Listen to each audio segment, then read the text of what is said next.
তৈমুর রহমানের কাছে। কোন গ্রাম, কি কারণে? কেনে রাখিয়েছি, কিছু করছে না, আমাকে গ্রহণ করছে না। মানে তৈমুর রহমান কি আপনার স্বামী হলো? না, স্বামী হলো না, ওর আছে। কার কে লোকটা? তৈমুর রহমানের, ওই থাকেছিল আমার সঙ্গে। ওর বাড়িতে কি করতে গেছিলেন আপনি? কাজ করতে। আমি কতদিন ধরে কাজ করছিলেন? 1 বছর করে। বলেছিল যে আমাকে বিয়ে করতে চাচ্ছিল, বলছিল কি আমি কিছু দিব না। তার অবস্থা হয়েছে, কিছু হয়েছে না, হয়নি। তো এখন কি চাইছেন ওটাকে নিয়ে? কি চাইছিল, ও বলছে যে আমার সন্তান নাই। তো এখন আপনি কি চাইছেন? আমি এখনকার সিদ্ধান্ত চাচ্ছি। এখন আপনি যাবেন কোথায়, কি করবেন এখন আপনি?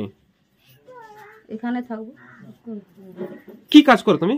আমি জন দিয়ে খাচ্ছি। আর তোমার সন্তানটার বয়স কত ছিল? 4 মহিনা হলো। কি সন্তান ছিল, পুত্র সন্তান না কন্যা সন্তান?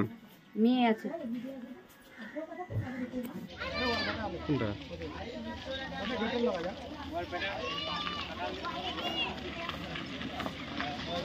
একটা হয়েছিল, অবৈধ সন্তান বলে ও ঘোষণা করেছিল যে ওর জন্ম নিয়ে আছে। মানে কার গর্ভে সন্তানটা ছিল? ও মেয়েটা বলছে যে তৈমুর রহমানের সন্তান, তার বাড়িতে ফেলে গেছে, ও অস্বীকার করছে এখন। মানে অস্বীকারটা করছে কে?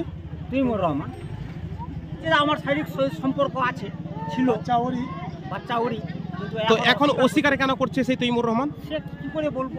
মানে তৈমুর রহমান কোনো প্রভাবশালী বলে কি এগুলো ধামাচা পড়ার চেষ্টা করছে তারা? সেটা হতে পারে। বলছে আপনার নাম? গোলামহাটি, বাড়ি বিতলি। ছেলে আছে ওই জন্য ফেলে চলে গেছে।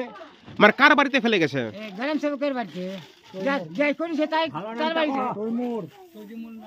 বলছে না, কাজ করছিল, কাম করছিল, খাচ্ছিল। ওই করে ওর বৌমা, ওর সবাই জানে বাড়িতে, কিন্তু ওরা করলো না।